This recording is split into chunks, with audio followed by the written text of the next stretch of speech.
Hello, everyone, and welcome to MuniciPality, a podcast exploring the wonders of local government through discussions and special guests. It's Matthew, and I have Adrian with me for today's episode to continue the conversation about the structure and function of city government. If you missed it, also check out the first episode of our City Government 101 series for even more about the perspective of city government from an elected official. But today, Adrian and I will specifically be talking about the administrative side of city government. We'll be focusing on the role that the city manager/administrator plays in implementing policy and running the daily operations of a city. We have a special guest with us, Wally Bobkiewicz, who is the current city administrator for the city of Issaquah in Washington State. Bobkiewicz earned a master's degree in public administration from the Maxwell School of Citizenship and Public Affairs at Syracuse University and a Bachelor of Science in Public Administration from the University of Southern California. He has previously served as city manager of Evanston, Illinois, and Santa Paula, California. We are happy to have you with us today for part 2 of our series, City Government 101. Thank you for having me. Thank you for having me. So our first question is kind of broad, but if you had to explain your job as a city manager to someone who was completely unfamiliar with the position, how would you describe it? And really, what specifically does that role entail? Sure. The city manager is sort of the president of the company. So as I've talked to people over the years and tried to explain what a city manager is, think of the manager as the chief executive officer or the president of the company. You know, the city council serves as the board of directors. The mayor is the chairman of the board. So in the council manager form of government, where you have a city manager, we're in charge of the company. And so the company has different services. We provide police and fire and public works and land use and parks and recreation, library services, utility services. And so those are all departments within our company. And as the city manager, city managers are hired by city councils to manage cities. I made a change after spending the first 17 years of my career as a city manager. I moved to Washington State last year to be a city administrator. And so as city administrator, that's the mayor-council form of government. So the community here elects a mayor at large. The mayor serves as chief executive, but under this form of government, the mayor hires a chief administrative officer to serve as that day-to-day manager of, again, all those departments. So the difference between a city manager and a city administrator is largely who you work for. So in an administrator form, I work for the mayor directly. As a manager, I work for the members of the council collectively. So, but that's what we do, and we deal with whatever issues may be out there. It's a 24/7 operation, certainly public safety, but utility operations. And so we have to have people working around the clock to serve the community. Thanks for that answer. That's really interesting. I'm curious to whether you feel like a city manager or city administrator, kind of depending on who you're working for, if that makes the job more political, or I guess if it's more about like pleasing a certain group of people to keep your job, or if either way they're both kind of locked in like contract job situation. Does that make sense? Sure. Yeah, I mean, it's, you know, I don't ever think of it as making someone happy to keep my job. I think that's not something that is practical for this work, but we all have bosses. And as a city manager, when I was in Evanston, Illinois for 10 years, I had 9 council members and a mayor. So I had 10 individuals that I worked for and had to make sure that I listened to, understood where they were coming from, and incorporate policy direction from the council into how we ran the city. In that instance, the mayor was elected at large, but did not have a vote on the council. So the mayor was the leader of the community, the leader of the council, but didn't have a vote. So sometimes the mayor and the council have different views of things. Here in Issaquah, serving as the city administrator, by form of government, I report to the mayor only. So I went from working for 10 people to working for 1 person. And I'll tell you, it's a change. And I think it helps focus things a little bit more from my perspective. But at the same time, I still have a 7-member city council here in Issaquah who I need to make sure they get what they need as well. So different kinds of things, but as far as the management of the city is concerned, a lot of similarities across communities. I've been now a manager in 3 different states. And so there are differences in state law. But at the end of the day, we're here about serving the community and making sure we're good stewards of resources. The last several months obviously have been very difficult and very different, dealing with the COVID-19 crisis. And so we've had to cut budgets, be more concerned about public health issues. But every day brings something different, and the form of government largely doesn't change that. And you kind of touched upon at the end of your answer about how things have changed in the past few months due to COVID-19. Could you elaborate a bit more on that and maybe explain what your role has looked like, practically managing a city during a global pandemic? Yeah, I don't know that sitting here in the midst of it, I can truly appreciate all that we've been through in this, but the idea, if you would have told me on January 1st that I would be sitting mostly at home for the last almost 4 months, doing my job, looking at a camera attached to a computer screen, I would have laughed. I mean, it was so far out of my thinking, and I'm sure pretty much everyone's thinking. But when the time came in March that we needed to shut things down here in Washington State, we were a little bit ahead of the curve. We had more cases initially than other parts of the country did. It was a whole new world. I mean, fortunately, our city staff, our senior staff, all had good access to technology, and so we were able to make the change to video calls pretty quickly. But I remember how foreign it was in those first few weeks, talking to people on a video camera, and now here we are, the first part of July, and it's second nature. And so the way to manage a city, cities are usually so focused on people, focused on working with your colleagues literally side by side, working with the council, working with community members. All that has been taken away, and we're doing this all online. So that's been a challenge. Working with staff, motivating staff. We've had to make some significant budget reductions in April and May here in Issaquah in order to deal with what we think is a 20% reduction in our budget. And with the council and the mayor chose to make reductions early. And so that was a difficult process. We've now been living with those reductions for some time.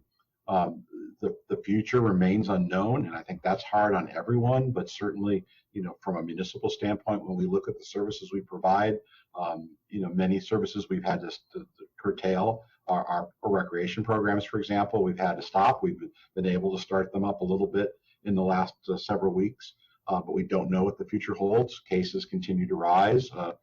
Things are largely flat here in the state of Washington, but that's not good either, because certainly I think everyone was hoping we would be seeing decreases in cases. So it's a big unknown, and people are at home dealing with their own challenges. I have a 4.5-year-old son who has been home most of this time. He's gone back to daycare the last 2 weeks, but we're concerned every day. Is that the right place for him? And so to be thinking about that, as well as thinking about the welfare of my staff and the larger community, and then try to get regular work done, it's been really, really hard. Yeah, and that makes me think too, given your proximity to Seattle, which, like you mentioned, it had a ton of cases at the beginning and throughout the state, has kind of made me think, would you find that your role in Issaquah being so close to a major metropolitan area like Seattle, and then even back when you were in Evanston, which was so close to Chicago, does being in a municipality with such close proximity to large urban centers impact you in your role, and do you find yourself collaborating with these larger cities as well? Sure. Both Evanston being in Cook County, Issaquah being in King County, certainly we have done a lot of work with King County. King County is the public health agency for Issaquah. They cover all of the incorporated cities, including Seattle. And so King County Health Department has been a constant partner in this, the messaging that they have done. The county executive here in King County, a lot of leadership there, as well as from the state. I mean, I think as we've learned, states have become much more prominent as government entities in the last few months than maybe they've ever been, certainly during my professional career, where you have governors on television on almost a daily basis. And that was something, again, 6 months ago, you would have never seen a state's governor, all states' governors on television regularly leading a crisis like this. So, we've been in close touch with the state. We've been in close touch with King County. Being part of a larger metropolitan area, being part of King County, Washington, it has its own challenges because we have a diverse population. The county as a whole, serve many different communities. We want to make sure that all of us in government are making sure that everyone has access to healthcare, has access to personal protective equipment, has access to transportation. And so those have been issues. And with issues of racial justice that have come to the fore through the midst of all of this, I mean, I think that's just heightened our concern. So as we look at 2021, we're not only thinking, what are we going to do on a budget perspective, but what are we going to do to use a racial equity lens when looking at the budget moving forward? What additional cuts will we have to make? Who will those cuts impact? Not how I expected I'd be spending my 2020, but as we are now halfway through the year, those are the things I'm thinking about going into a budget cycle later this summer and in the fall. Is how do we balance a public health crisis? How do we balance the community's desires for additional racial justice issues? How do we look at police accountability issues? All these things are now rolling together as one, and perhaps are more in the forefront being part of a larger metropolitan area than they would be other places. That's really interesting. Thanks for your answer on that. That kind of, you mentioned of like racial justice and that kind of work made me think of another question. And also we were talking about public safety earlier.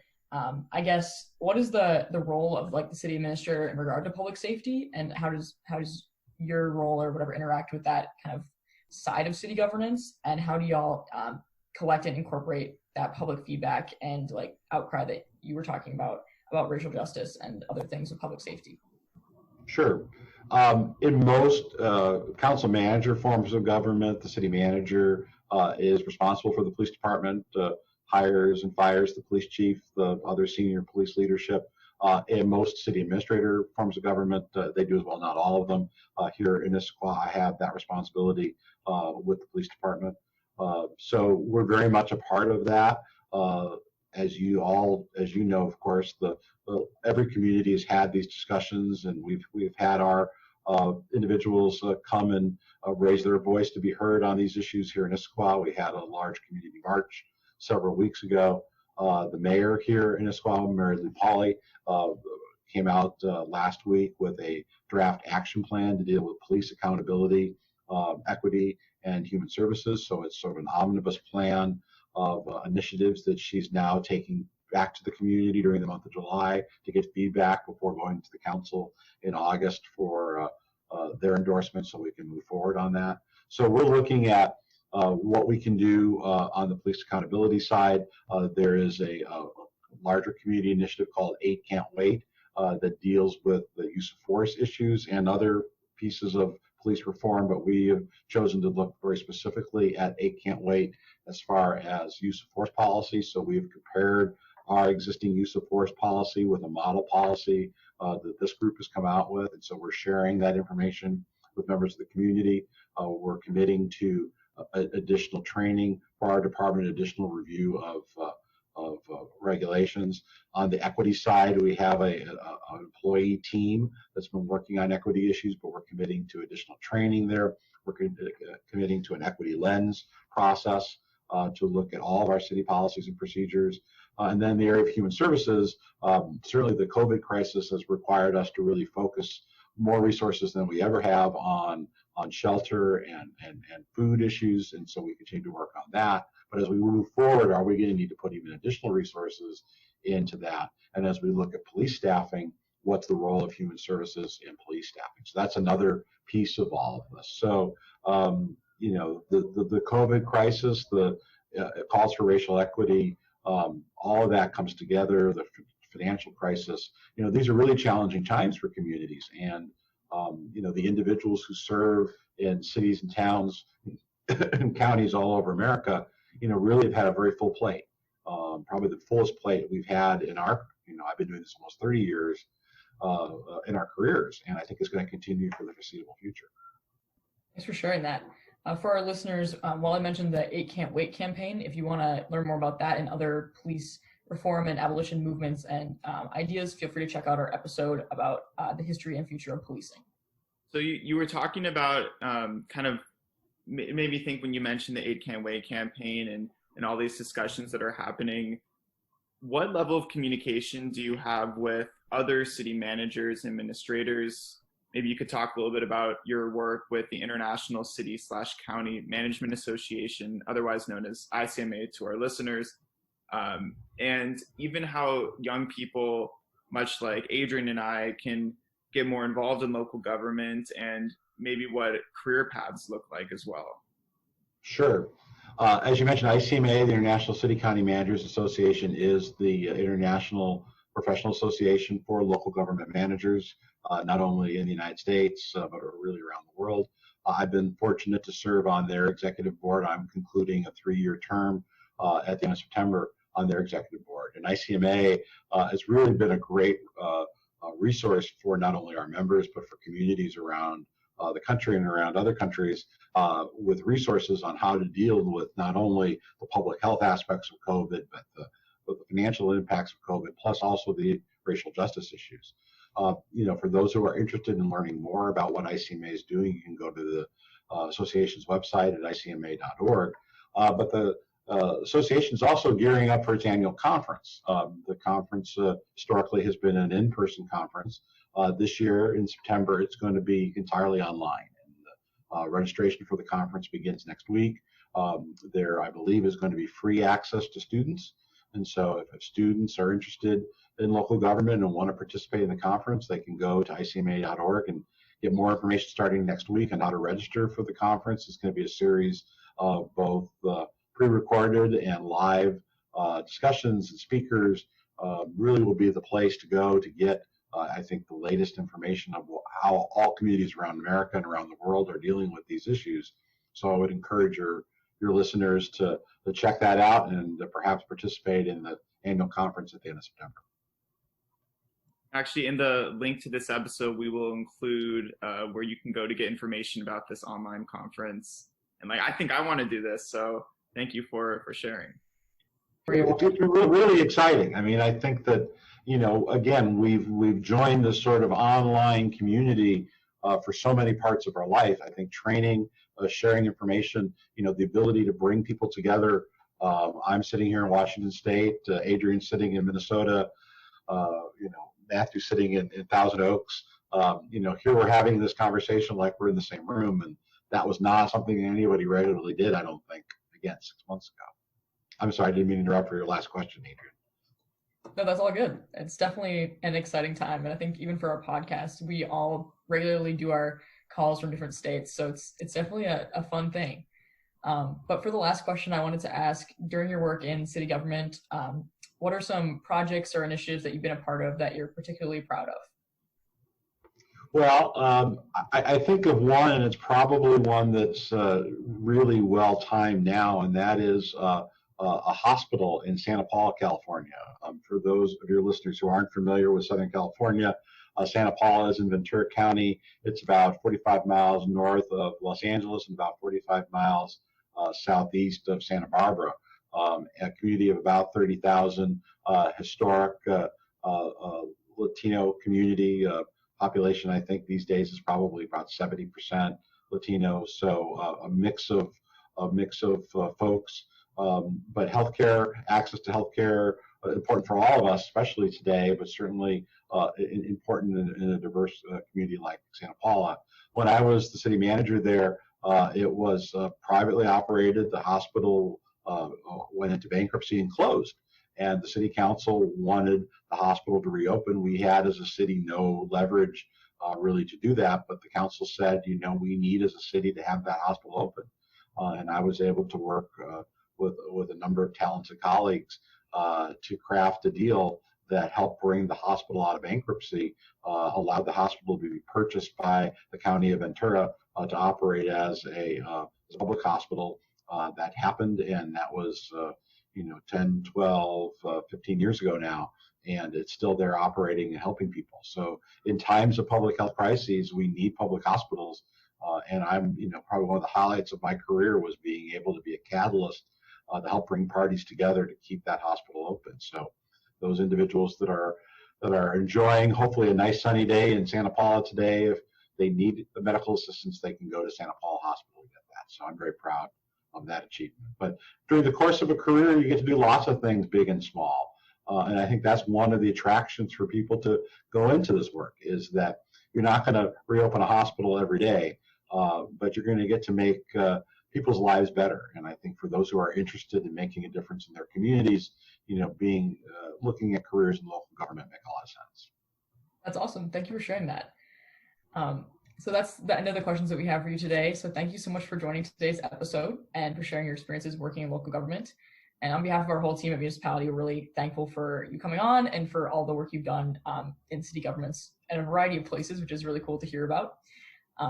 For our listeners, today's episode is the second in our mini-series on city government. So feel free to message us with any questions that you still have about city government on Facebook or Twitter or Instagram. All of those details will be in the description of this episode. And be on the lookout for our next episode coming up on next Friday. And as always, we're so glad you joined us today, and I hope to see you again soon in our municipality.